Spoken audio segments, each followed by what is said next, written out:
especially when you get these cars, 18 of them strong, lined up, 9 rows of Tatis USF 22 race cars, and it's about time to get it going again. Looks like we're underway. Drivers have went outside, and we are green flag racing. Green, green, green. First time down into Festival. Hold your breath, folks. What's it going to look like as they come into the corner? Are they clean? Good so far. A couple of drivers locking up the brakes. That's when you get the issues. One driver coming to the inside. A couple of the Jay Howard cars tucking to the inside. Otherwise, pretty solid coming through. One of the VRD drivers from further back, I believe, having trouble to get through as well. So there may be a penalty. Some more contact. The driver has gone off further back in the field. That might be Ethan Ho in the DC Autosport machine. So a driver has gone off on the exit of turn number 3 through 4 and 5. We're now underway on the opening lap. As we always do, we'll let these guys race for a bunch of corners here if indeed we're going to go full course yellow. Ideally, they'll be able to get that car fired back again. The 14, we think maybe it had an issue going through of Sam Corey as well. But there's another driver slowing. One of the D-Force cars is slowing as well as they come onto the back straightaway. So some chaos to get things underway. Full course yellow indeed. Action didn't happen to the first 2 corners, but it happened on the exit of turn number 3. So a little bit of action there. Joining me in the booth here as well, Phil Martelli, one of the voices here of the Grand Prix of Portland. Not surprising, Phil, we see this a lot in this program. The opening corner can always provide some chaos. But actually, like you said, it was in turn 3 where actually a couple cars slid through at the beginning. And what is the penalty there? If you complete stop or? Well, listen, that's going to kind of be up to the race director at this point here. I don't want to jump out and say what I think it possibly is. So we'll wait to see what the race director says. It could be a drive-through penalty. We do have one D-Force car coming through into pit lane right now. That'll be up to race control to figure whether or not they're pushed down there or they were taking the escape route, whatever it may be. One thing, we'll give you a quick update. I mentioned that I didn't think Elliot Cox was going to make the call. I had talked to Elliot before. His team doing a great job getting him out onto the racetrack. We saw the number 67 Sarah Fisher Hartman Racing Development Machine get out there. So shout out to the Drive Planning sponsored crew as they got that car fixed after a massive shunt earlier today in practice. So good to see him get back out there. And indeed, not surprising. We've seen this a lot at Portland. An opening lap incident. Jacob Douglas, Simon Sykes, Evagoras Papasavas, Max Garcia, and Matt Clark, the top 5. Drivers out on the opening lap, Sam Corey, Ethan Ho, and George Garcia-Arce. So 3 drivers involved. You see the AMR IndyCar safety crew has got to the number 68 of Ethan Ho. Had a good qualifying effort in the 10th position. Good solid start for Ethan, but not able to capitalize. And again, there you go. Sam Corey starting in 8th, Ethan Ho in 10th, and George Garcia-Arce 11th. Those drivers all kind of together. Back to Nicholas Giafoni from our USF Juniors champion, crowned last weekend.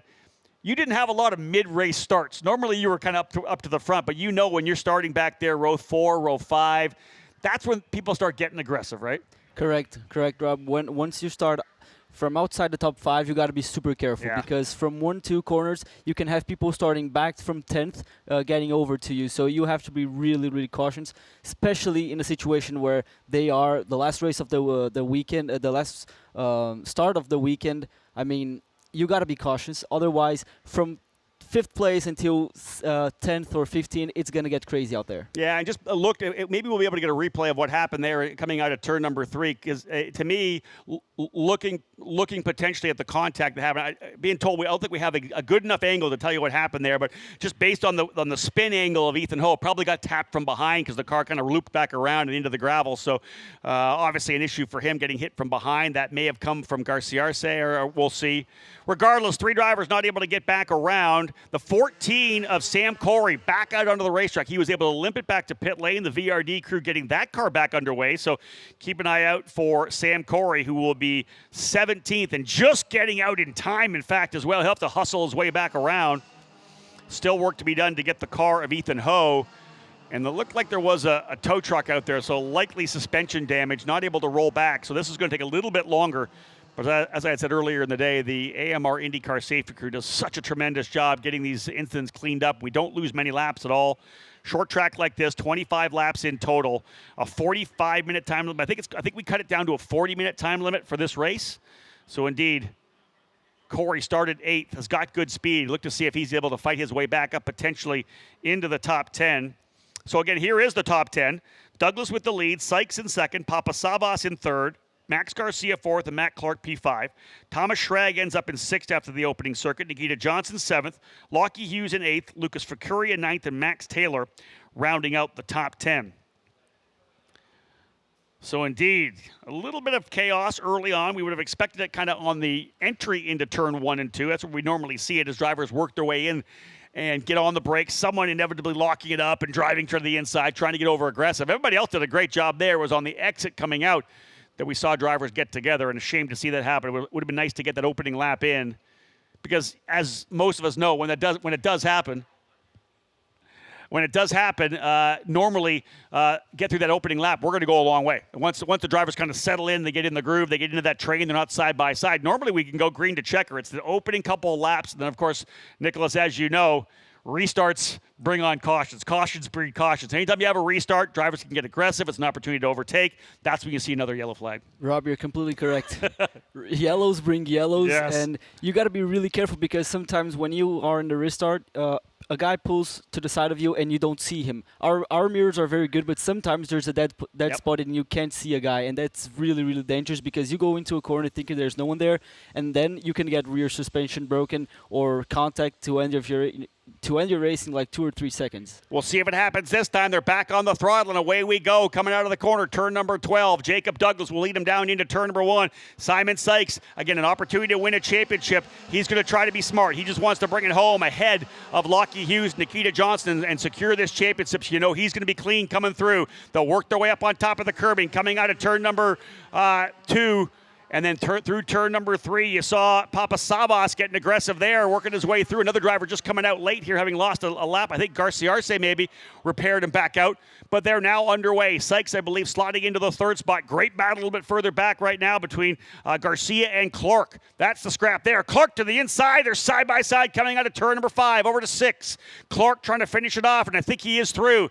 Indeed, book it. Matt Clark goes to P4. The Canadian gets by Garcia. So Matt Clark, who comes in here 4th place in points, not able to win the championship here. And the only way he's going to win the championship is if Simon Sykes finishes last in all 3 races. That's not going to happen right now because Sykes looks pretty good here. He's going to get out front here right now. Douglas leads. Sykes runs in 2nd. This would be an ideal finish for the guys here from Pabst Racing. Had Jacob Douglas get that first win, get that monkey off his back, and lock a championship down for Simon Sykes. He's the driver in the best position to win a championship. His teammate Miles Rowe needs a little more help to win in USF Pro 2000. Look at this battle here. That is a good run to the inside. Defensive run down into turn number 1 for Matt Clark. He's going to try to hold off the black and yellow advanced auto parts machine of Max Garcia. Here comes the 7 pushing hard there a little further back. That is Al Morey going to work on Max Taylor. So some good racing here. I want to see if Sam Corey was able to get himself up close enough. Now I think he's quite a ways back. He's trying to catch back up a bit here. Corey just wasn't able to catch back up as they went back to green flag racing so quickly. He was a full lap back. He did get back out on the lead lap, but indeed, as I said, had fallen quite a ways back. He's going to have to be digging to try to work his way forward. There he is right there, I believe, in the 14, yeah. So not that far off the back of the pack there. So Sam Corey trying to get himself back forward. Field setting in, though, and as I had said, once we go back to green flag racing, we often can settle in. We'll get that train going. This is not an easy place to overtake either, so a lot of the times drivers will stretch out a little bit. It doesn't have the big draft as well. Nicholas, we've talked about that. Some of the tracks, we run the shorter tracks, even like a Barber Motorsports Park, you can pull away a little bit. But when we run a track like Road America, it doesn't matter how good you are, even VIR, the guys behind you, you could be 4 or 5/10 of a second faster, but if they're close enough, they use the long straightaways at VIR and Road America to close right back up. You could be faster, but sometimes you just can't pull away. Absolutely, Rob. It's a completely different type of racing when you have big drafts. It's not the case here in Portland. You see, if a guy is 2 or 3 tenths, he will be able to put away, especially if there's some fighting behind him. But in tracks, as you said, Road America, VIR, Coda was much better, but still we had a bit of toes over there. It's very difficult. It's very difficult, and it changes the race completely. You've got to be really, really smart, and you can't be totally aggressive, because if you go totally aggressive, the next lap the guy is going to go past you, or at least try. And if you keep fighting too much, people are going to come. And then as we were there in VIR, I mean, in the last lap, P5 was in P2, and it was completely crazy. That's it. That happens. And if you start racing, like you said, and you start running defensive lines to try to not get past everybody, you bring everybody else kind of back into the Correct. equation because you're losing so much. When you run a shallow entry line, you lose so much exit speed. So that's kind of the key, is being smart and trying to pull away. And this track here right now, playing well for Jacob Douglas, a half a second lead on his teammate Simon Sykes. And maybe the best thing for Simon Sykes right now is there's a move further back in the pack is Sam Corey trying to go around the outside of number 9, Ava Dobson. Indeed, Corey able to get through, although I think he may be a full lap back. I had said that he came out in the lead lap. I think he may have lost a lap as he comes across the line. I'll try to update that again, but I believe he is a full lap back, and Garcia Arce back a couple of laps. We have not seen Ethan Ho. Obviously, damage to his car required a hook to get him back to the paddock. The 67 working his way forward. That's Elliot Cox, started at the tail of the field. He's up to 13th, so a good run for Elliot Cox, who I had talked to and said, hey, are we going to see you for this race? And he kind of nodded his head and said, I don't think it's going to happen. But his crew digging in. So shout out to the crew at Sarah Fisher Hartman Racing Development to get that car put back together. It was in pieces at about 9:30 this morning after an incident to get the day underway. They put this thing back together to get him onto the racetrack. Elliot Cox coming in here sitting 13th in points and really is in a championship scrap potentially to get himself up even into the top 10 if he has a pretty good weekend. So the bottom line is he's got to keep digging to try to get that top 10 finish locked and loaded. Douglas leading by 0.6 of a second. And what I was trying to say there early was the fact that for Douglas, having Sykes behind him is absolutely huge because that Sykes will finish second. He doesn't need to attack for the lead. He finishes second. He wins the championship. And again, as I said, he can't reiterate enough the fact that he is racing after a scholarship worth over $433,000 to move to USF Pro 2000 next year. And listen, Pabst Racing looking so good with Miles Rowe. You're talking about Simon Sykes moving into Rowe's seat. What an opportunity to win USF 2000 and to potentially win Pro 2000 as well. Although I know there's going to be lots of challengers for Sykes to move right up into that seat. I think it's going to give him a lot of confidence in 2024. But he still has to get the job done here in Portland, running second. As the battle for third now has Evagoras Papasavas over a second. And have a great fight now between Matt Clark and Max Garcia. But Nikita Johnson, who's doing double duty here this weekend. Not only is Nikita running in the USF 2000 category, coming off that victory at COTA, he's running in USF Pro 2000 as well. Nicholas, what do you think about that? I know that it's not like COTA when it was 105 degrees all weekend long, but it's still 80 degrees right now. How hard is it for a young driver? He's going to jump out of this car after 25 laps and jump into the pro car and do 30. Just talk about how tough that is for Nikita Johnson. I was impressed, to be honest. Me too. Because Nikita is a very young man. Yeah. And for him to, the USF 2000 car is a bit heavier than the juniors, but the Indy Pro, the USF Pro 2000 car is really, really heavy. Yeah. Compared to what we are racing, it's really heavy. So I wish Nikita all the best of luck because it's going to be a hard race for him. Agreed. And the thing is, remember, folks, we don't have any power steering. Exactly. This is a lot of upper body. Exactly. Upper body strength is needed. He's in the middle of a scrap right now as well. Not only is he just cruising around, he is wheel to wheel on the outside of turn number 4 and 5 to go around Max Garcia. Look at this battle right now, side by side. Now he's to the inside. He's got it. Book it. Nikita Johnson through to P5. So not only is he going back to back, he's embroiled in a scrap. It's down the inside again. Look at this over-under, and guess who's coming to play? That is Thomas Schrag for Exclusive Autosport. He's going to come up to be part of the action. Oh, Schrag with a big run coming out of turn number 7 through 8, all the way down the back straightaway. They're going to go side by side. Garcia's going to go to the inside, and Schrag's going to try to come with them. Look at this. Nikita trying to pinch him down, side by side through 9 and 10. Do they even get through? They're still side by side. A little touch, and one driver's gone off. That is Garcia. He gets shoveled off the outside of turn number 10 through 11. He'll have to come through the cutoff and the drag track, and that moves Schrag up a spot. So he likely will have to come to a stop potentially. No, he rolls right back out onto the racetrack. I'm not sure what the ruling is coming through that area, but he is going to go to the tail of the field, side by side through turn number 9. Nicholas, I think something had to give there. Somebody had to give. Neither did. And really the only guy able to get through there, as we said, was Nikita Johnson. And I guess solid move for Garcia not to wreck the car. No, a smart move because he had nothing to do there. And it's very unusual to see drivers going side by side through those corners. I mean, they were very, very brave. From turn 7 until turn 11, they were side by side. But yeah, they were clean. I think they just ran a bit out of space. I think there's only so much room through a couple of those corners. I think when you're coming through turn number 10, you want to be on the inside. The outside, just not enough grip. Watching the leaders navigate that part of the racetrack now. And again, a huge run here right now for Jacob Douglas. He is still leading, but Simon Sykes right there with him. I don't see Sykes thinking anything about going by. All you have to do is rewind to last year when Augie Pabst had a chance to beat Cape Motorsports, win a driver's championship with either Miles Rowe or Jace Denmark. Those two drivers getting together countless times over the three-race weekend. Neither of those drivers able to come out with a championship. Out of the fiery Phoenix comes Michael D'Orlando to win for Cape Motorsports this year. I guarantee you Augie is sitting down with his drivers and said, this is how it's going to go. You guys can race a little bit, but remember, we only have one guy in the championship fight. That's Simon. Well, you guys do whatever you can to make sure he wins the championship. I want the drivers' championship, and then we'll let Max and Jacob go at it for their first race win. So with Jacob Douglas leading right now, I don't see Simon trying to go by him at all. 10 laps down, still 15 laps remain. They're 1.4 seconds, or 1.1 seconds rather, up on Evagoras Papasavas. So again, there's really no chance or no fight for Simon Sykes, because remember, the guys he's battling right now, Matt Clark running in 4th and Lockie Hughes down in 8th. All he's got to do is finish here. Again, top 5. If he finishes in front of those drivers, he's the champion. So as they run on the racetrack, we have a provisional champion, but we're still 15 laps away, and never say never. You don't know when it's going to be done. I know you probably thought that, Nicholas, when you were at COTA. You knew you could get it done really in race number 2, but man, all it took was some contact in race 1 that would have changed everything.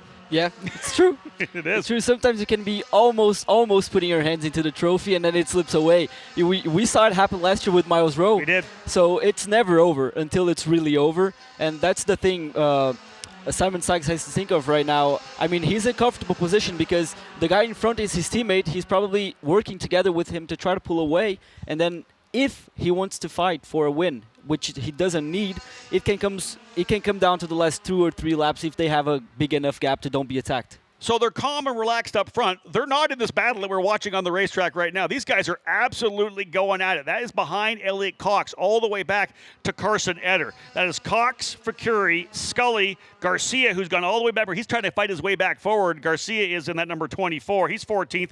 Carson Eder in 15th. So those are 4 drivers who were essentially throwing at each other. Haymakers coming down into turn number 1, and it was Garcia who got aggressive coming down the inside. He's, of course, trying to storm his way back forward. Max Garcia coming into the weekend sitting in 9th place in points with an opportunity, though, to work his way up into the top 5. And again, he missed the opening round of the season, wasn't old enough, just turned 14. Garcia now trying to roll up to see if he can't get up behind Elliot Cox and Gordon Scully. But there's an opportunity right now. This is a kid that we're going to watch next year going for the championship. But the guy beside me may have something to say about that as well. Obviously, Max Garcia is going to be a second-year driver in the championship. What do you think, Nicholas? Is it too early to talk about your thoughts on the championship, or you just want to enjoy the USF Juniors title for a while?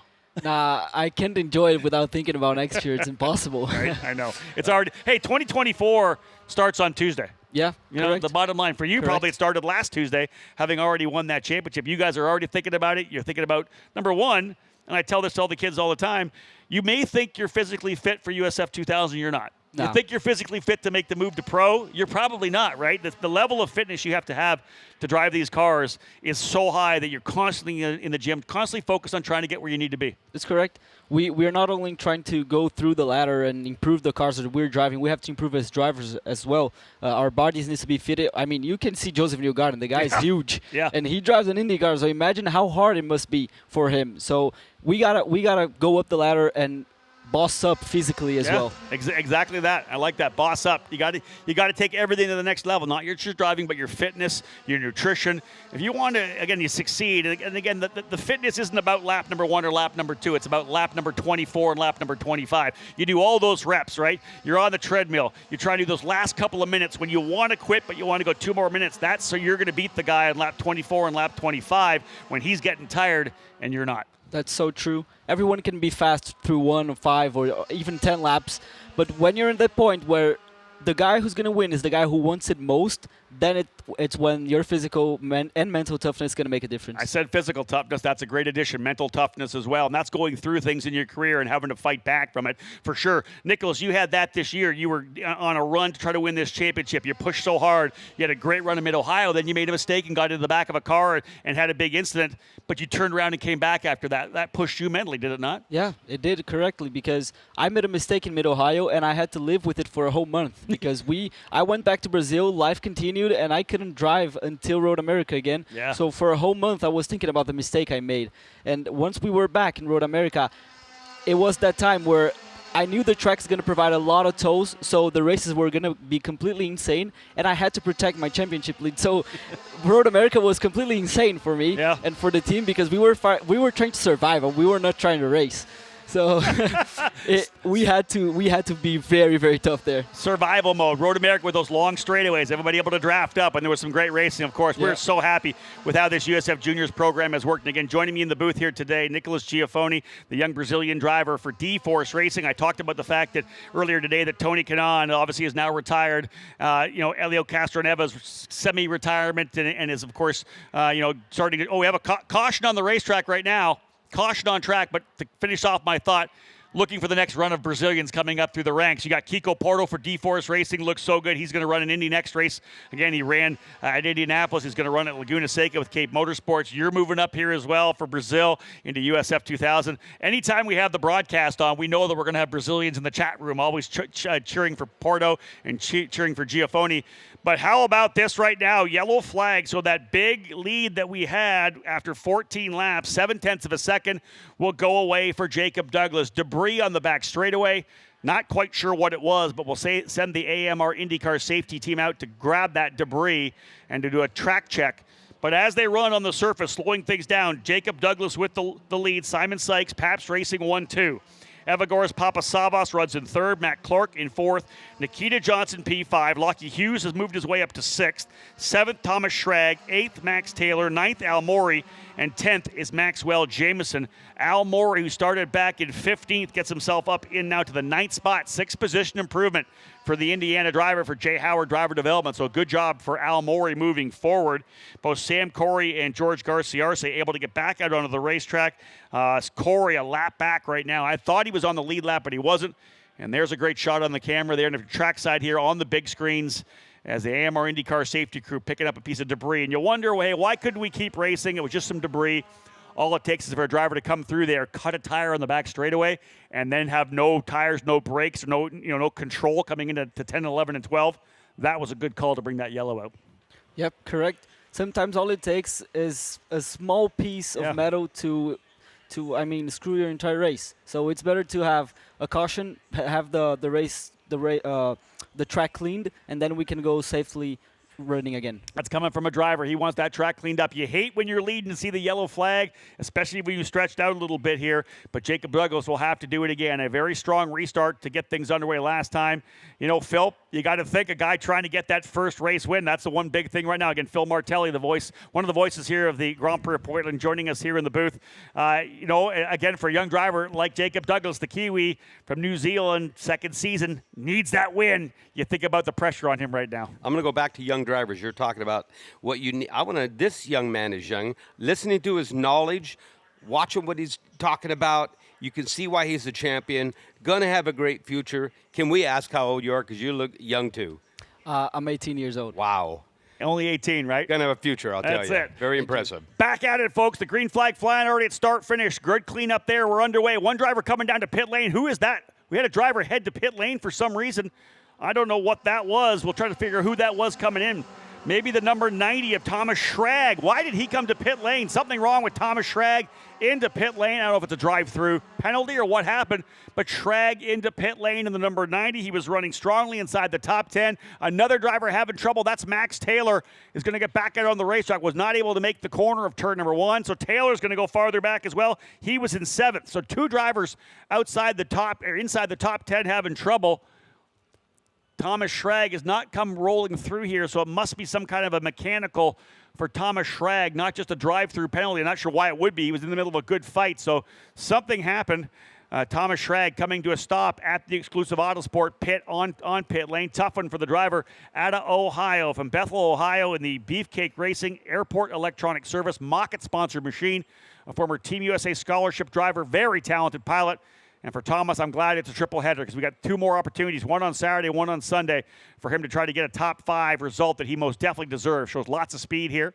Everybody's settling back in. And maybe first and foremost, let's have a look at the lead that we get out of Jacob Douglas trying to get that first win. He was able to jet away nicely, but Simon Sykes trying to get at it. He actually goes back. Papasavas has gone into second. Papasavas able to get by. So Simon Sykes now into third. Still enough, though, to hold on to potentially get the championship. He's got Matt Clark right behind him.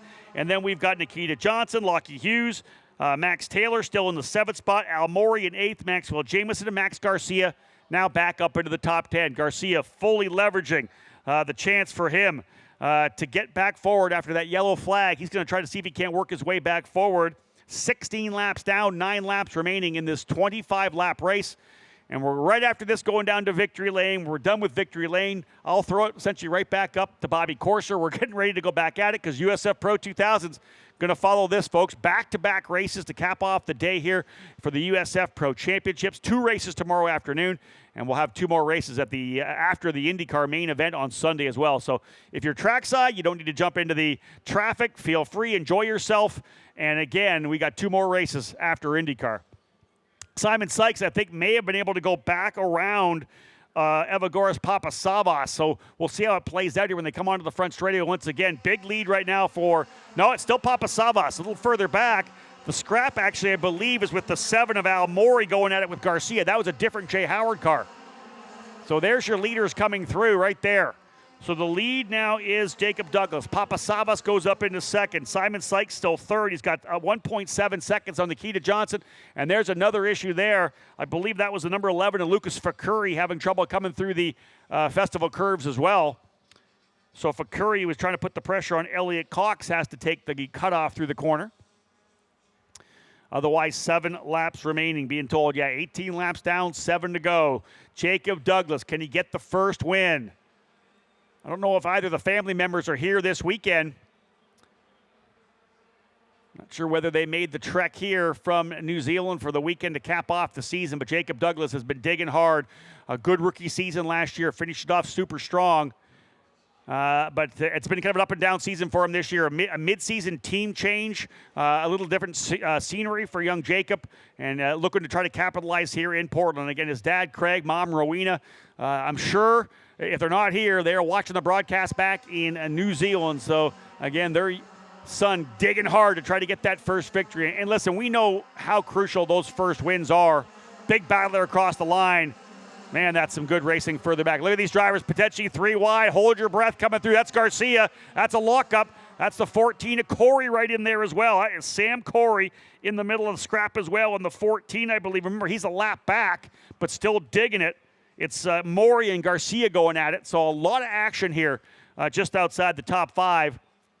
But, Nicholas, let's talk to you about this. You were able to get your first win in the first weekend at Sebring. How crucial was that, you think, to get a win? Quinn Armstrong, your teammate, wins the first race. You win the second race of the season. Joey Brienza wins the third race of the triple header at Sebring.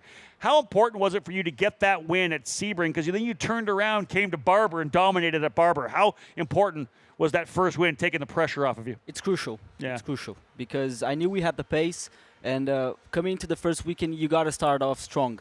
It's always better to start off strong than have to race running because of what you didn't do in the beginning of the year. So once you are halfway past the season, you want to be in a comfortable position. You don't want to be the guy trailing the big points. Yeah. So it was crucial because it set the tone for the next few events, and I'm very happy that we were successful. You were the guy to beat early, no doubt about that. And I think for a driver like Jacob Douglas, if he's able to capitalize and finish this thing off, obviously he's not the start of the season, but when you can start winning at the end of the season, there's an opportunity then to take that and build that into the offseason, right? The momentum of, yeah, I was able to get the job done. I'm good enough to win. I just didn't have really the luck or that I needed.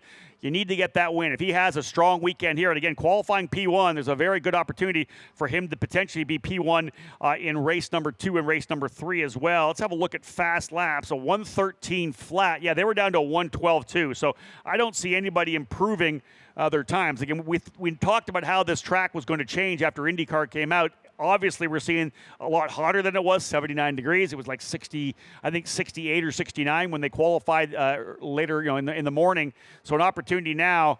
We could see Jacob Douglas on the pole for all 3 races. If he could come in here and sweep all 3 races, talk about confidence going into the offseason to be able to have that on your side. You've got the confidence, Nicholas, because you won the championship, but for him to get those wins to really cap off the season, I think it would be big for young Jacob. So we'll see if he's able to get the job done. There is a move here. Look at this. Max Garcia, who was battling with Matt Clark early, gets the yellow. He's back. Matt Clark is now fighting once again with Max Garcia. That's the fight for 6th and 7th. So once again, Garcia able to leverage the yellow after the incident that put him to the tail of the field, and he is back battling with the young Canadian, your reigning USF Juniors champion.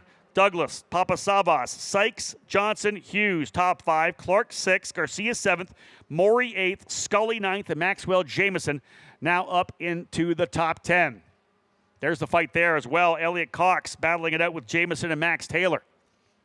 I think that Cox is by Taylor. Yeah, indeed. So I'd rather buy Jamieson. So move Elliot Cox now up into 10th. So that's the battle right here coming through the corner now.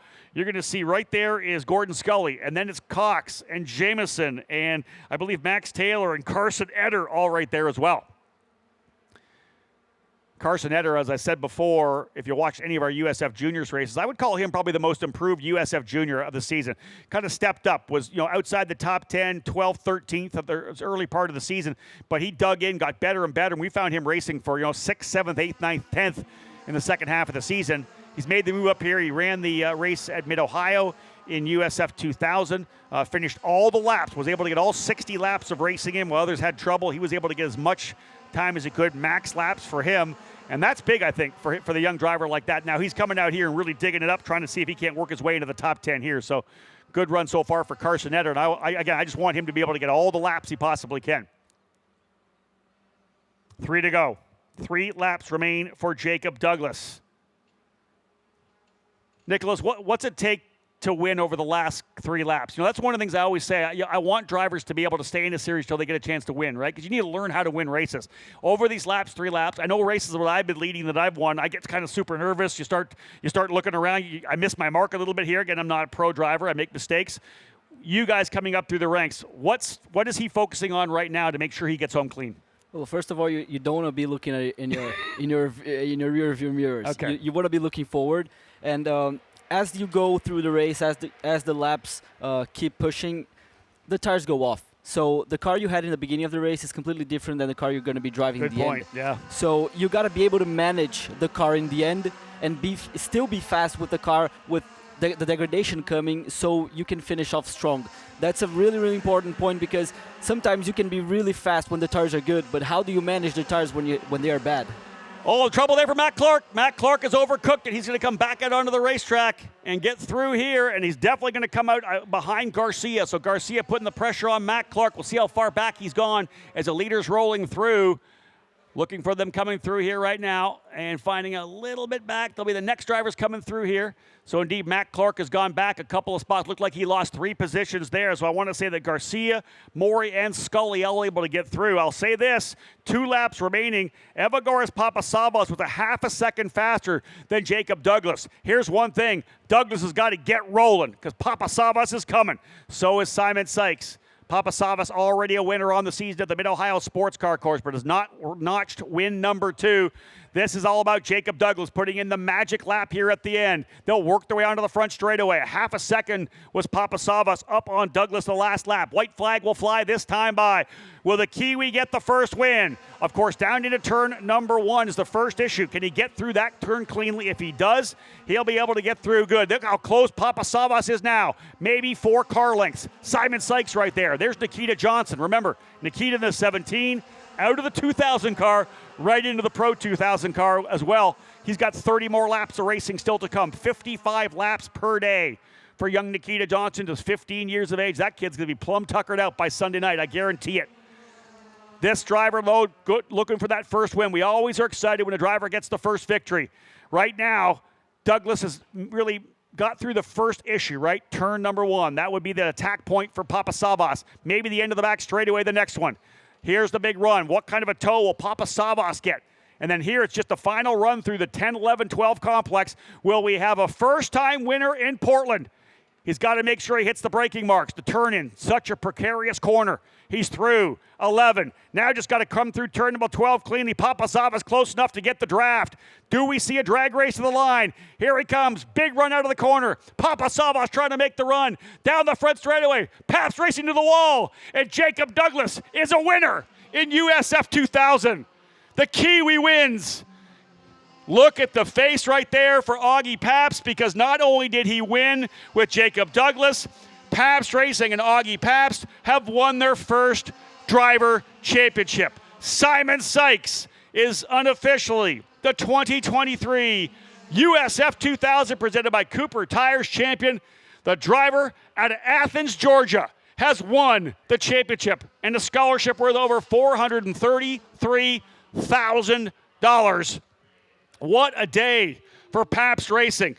You can see the tears in the eyes of Augie Pabst, the team principal. He has been doing this F2000 racing for a couple of decades. First, third, and sixth for that team. Douglas, Sykes, and Garcia. Max Garcia first, went back to the tail of the field, stormed his way back up to sixth. Simon Sykes only needed to finish in front of Lockie Hughes and Matt Clark to win the championship, and he has done it. Simon Sykes, that championship that eluded him, the chance to go to USF Pro 2000 in 2024 is done and dusted. Expect to see him in a Pabst car next year. And then Jacob Douglas finally breaking the nut, getting the monkey off his back, the Kiwi winning in USF 2000.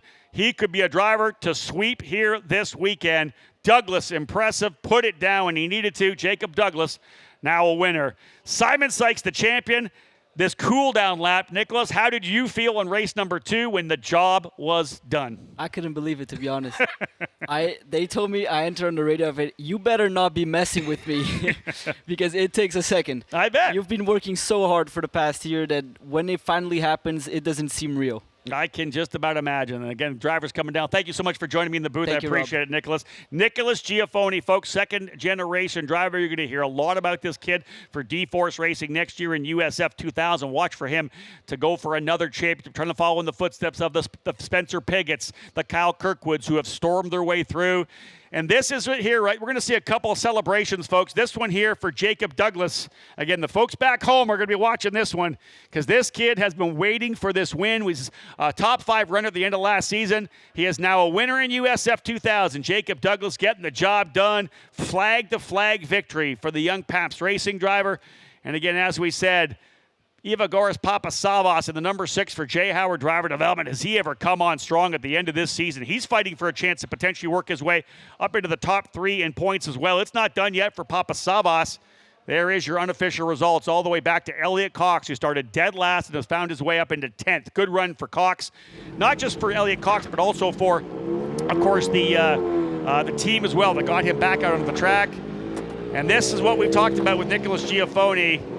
Simon Sykes has plied his trade. He's worked so hard over the last couple of years to try to find a full season program. He's never got a chance to run a full season. And now he gets it from Augie Pabst. Jacob Douglas will give him a hug here as well. Here comes Augie. I guarantee the tears are going to be flowing here for the driver, or the team rather, of Economilwaukee, Wisconsin. There's Simon and Augie right there. First driver championship for Pabst Racing, well deserved. Simon Sykes, of course, too. So many great stories. One for Augie Pabst, and one, of course, for Simon Sykes, who got the opportunity to run for this team. I talked to him before the race here, talked about the fact that Burke Harrison, their engineer, got some kind of a hot rod dialed in. There's Burke right there. They're happy as heck for what they were able to put together for this race car. And obviously the Pabst cars rolled off good, and what a great job there for Simon Sykes. We'll get him over to the scales to get that done. Of course, all the teams here in USF 2000 will file their way back to the paddock from there. Again, there's Jay Howard congratulating the winner as well. But from there, our USF Pro 2000 drivers coming out. Papasavas giving his congrats to Simon Sykes. How big is this for this young driver who told us in the Climb documentary that if he didn't win the championship this year, he was going to have to get another career. Former teammate Yuvan Sundaramurthy coming in there as well. Big for Simon Sykes, no doubt about it. We're going to go to victory lane not only to crown a new race winner in Jacob Douglas, but also crown a champion in Simon Sykes. So again, couldn't ask for much more here in terms of the excitement level of this program. And a big shout out to Simon Sykes. You knew coming in there was an opportunity for him to get it done. He's been so good. Paps has been so good here at Portland. But to get it done here in race number 1, how much pressure is that off? You know, Nicholas told us for him to be able to get the job done in race number 2. The pressure was off, of course, for him. Lots of congratulations right down now here on the front end of the straightaway. Everybody clapping it for Simon Sykes. He can't believe it. We'll talk to him, of course, in victory lane before it's all said and done. But wow, big one here. There's the coach, Bob Peroni, in there as well. Again, for those of you tuning in who can't be here with us in Portland, I'm sure everybody happy for Simon Sykes. Again, a young driver who has dug so hard to try to win this championship and get a chance to continue his career. Multi-time SCCA Runoffs National Champion, was part of Team USA, the Team USA Scholarship Program. Jeremy Shaw's fantastic program. And he has done everything he possibly can. I'm sure he would give props to some of the teams he's run with before, like Rice Race Prep. And again, does a lot of work in the off season or between races, working with Kart Chaser, which is a program that covers a lot of major league kart racing around the country. And again, there's Xander Clemens right there. In fact, he owns the Kart Chaser program that does live streams karting events. These guys work together. Simon Sykes, a lot of production, directing of those shows. It's time to head down to victory lane, folks. We're going to get the drivers over there very soon, and we'll get things underway. Don't go anywhere. Stay with us right now. We're going to get down to victory lane and celebrate both the win for Jacob Douglas and the championship for Simon Sykes. Great season for this young driver, a winner already this year. I think he's going to be a guy fighting for more wins this weekend. Finishing in second for J. Howard Driver Development, Evagoras Papasavas. Great job for Evagoras to come to second. Austin Pittman will bring the number 2 trophy in for Evagoras. Hop up on top there. Again, he was aggressive, making the moves on the restarts to be able to get his way up in to the second spot. Hop up there with him, man. We'll get a shot there. Thank you, Austin.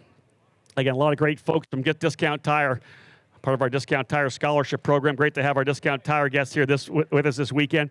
Throughout the entire USF Pro Championships presented by Cooper Tires, we love it when we get a first-time winner. This young driver has been digging for 2 years. He finally gets the job done. Out of a round of applause. First-time winner for Pabst Racing, Jacob Douglas! Stay down with me here, Jacob. Well, you did it. You got a race win. Tell me how you feel. Yeah, I feel great. Massive thanks to everyone at Pabst. Couldn't have done it without them. They gave me an amazing car.